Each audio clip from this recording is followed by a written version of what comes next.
So I wanted to make this video about what it means to be a competitive bodybuilder. So a competitive bodybuilder is someone who is trying to get their physique ready to compete in a local amateur show. The most common federation is the NPC, or National Physique Committee. That's the one that's most common here in Texas, and they have the most shows. When you're looking to compete in the NPC, you need to look to see what divisions are currently active. For males, it's open bodybuilding, which is your larger size bodybuilders who are separated by weight classes. There's classic physique competitors, which are separated by height and weight, and you have a weight limit. And then there are physique competitors, which are separated by height, but they have no weight limit. You need to understand what each division is, what the general look of those physiques are, and where you think you fit in best. So step one is get your body ready to compete, get the size you want, the look you want before you ever do your first show. Unless you're trying to do it just to get the experience and just to see what it's like, more power to you. Here in the NPC, there's novice, true novice, and open classes. Your true novice is for people that have never done a show before in any other federation or the NPC. This is their first time competing ever. Your novice category is people that may have done a show before, maybe not, but you're just very, very new to all of the competing side of things. The open category is where things get very competitive. If you win the open or get second place, as it is right now, that changes, you will be able to go to nationals. And once you're able to go to nationals and compete at a national level show, you're competing against the best and the best in your division. And if you place top 2, then you get your professional card, your pro card. That means that you're part of the IFBB League, International Federation of Bodybuilding, and you're allowed to compete at a pro level for prize money and potentially qualify for pro shows like the Arnold Classic or the Olympia, where you can win large sums of money. Getting back to what it means to compete in your first show. How long is a prep?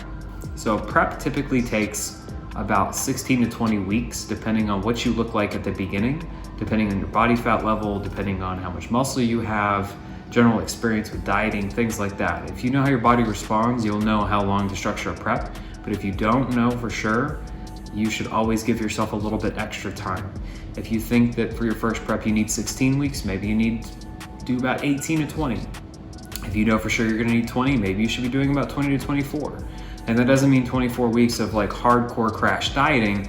That means cleaning up your diet, getting 100% on a plan, and slowly tapering down calories as you're bringing cardio up. On top of that, what is a coach? And should you get a coach? A coach is someone who is knowledgeable in the entire prep and competing process. They know the ins and outs of dieting and posing in your division, and that they can help you get yourself as ready as possible for the stage. This is someone that you can lean on for answers and to have a very objective and honest opinion about how you're looking in the moment. Because the hardest thing to do when you're getting ready for a show is look at yourself objectively. Even some of the best competitors in the world have coaches. So there's nothing wrong with having a coach. It will only make you better. On the other hand of that, you need to make sure that this is someone who deserves your trust. You need to know what you're looking for when you look for a coach. You need to make sure that they have proof of their product, meaning that they have people that they've actually prepped to completion and that they have looked amazing. If you're worried about placing, you can look through their clients and look through their clients' placings, if they've handled different divisions, pros, amateurs, whatever you're looking for. But should you get a coach? Yes. If you don't have a coach, yes. If you're thinking about getting a coach, do it. There's no reason not to. If you think that you don't have the money for a coach and you just want to do it on your own, you can, but I don't think that you'll have the best opportunity or give yourself the best opportunity to look your best on stage. The costs of competing. So here in Texas for the NPC, it's $125 for your NPC card. That allows you basically to compete in any NPC event across the country. After that, the division cost is $100 per division per category that you compete in. So if you're competing in classic physique and you want to compete in novice, that's $100. If you then want to also compete in true novice, that is an extra $100. If you want to compete in physique and classic physique, it's $100 each. So that's why you need to be careful with how many divisions you're planning on competing in, because these costs can add up very quickly. And also you want to be peaking for one division at one time. So if you're trying to do all 3 divisions, you're trying to peak 3 different times in one day. And that is not going to work out well for you. You're going to look soft in one, flat in another, and hopefully on point for one of them. On top of this, you also have the cost of tanning, which can go anywhere between $80 and $150 depending on how translucent you are. So I have to pay about $150 every single time I go compete because I'm very, very pale. On top of that, you have your costs of your coach, and you have your costs of your food and your supplements and whatever else you're doing to get ready for your show. All these things add up very quickly. On average, you're looking at spending just for the NPC card, the registration, and the tan, close to $500. So if you don't have that, you need to make sure that you will have it by the time you get to stage. Make sure that you have enough money to get a coach. Make sure you have enough money for your food. That's very important. You don't want to be in the middle of a prep and run out of money and have that added stress on top of everything else. Once you actually get a coach and you start prep, it's extremely important to stick to your plan, because no matter what happens, you can get dead last. And if you've stuck to your plan 100%, it's not going to matter how you place. It's only going to matter how much you actually stuck to the plan and gave it your all. Because if you look at your best, especially for your first show, you're not going to care if you get dead last. You're going to be elated because you did it. You 100% completed everything. You stuck to your plan, and you survived a million little moments where you could not have stuck to your plan. Once you're actually at the show, there's a check-in phase that happens typically the night before the show. And depending on your division, you might have to weigh in, you might have to height, you might have to do all these different things.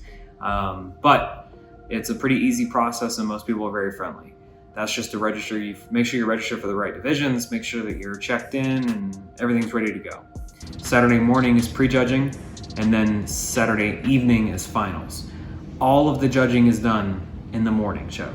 So that's when you want to peak. That's when you want to look your best. And there's really no glitz or glam to it. It's bringing people out, doing comparison rounds depending on your division again, and just kind of showing off your physique for the judges.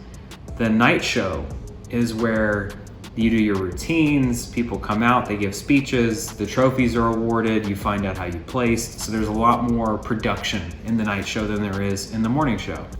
After your show, enjoy your meal, have fun, but also remember that your body's in a very heightened state of dieting. So if you go crazy for 2 weeks, you're gonna put on a lot of weight. So be careful of that. If you want to reverse diet out, I would suggest talking to your coach ahead of time and come up with a plan for the next 3, 4, 6 weeks after the show, and slowly add calories and take cardio out. Other than that, you should enjoy the whole process. It's going to be challenging, it's going to be difficult, and it's going to test you in ways you never thought possible. I love it, and it's brought a lot of really positive qualities out in me and given me a lot more confidence in myself and my own abilities. And I think it's an amazing experience that everyone should try. So if you like this video, please let me know in the comments below. And if you have any questions, feel free to message me or comment down below.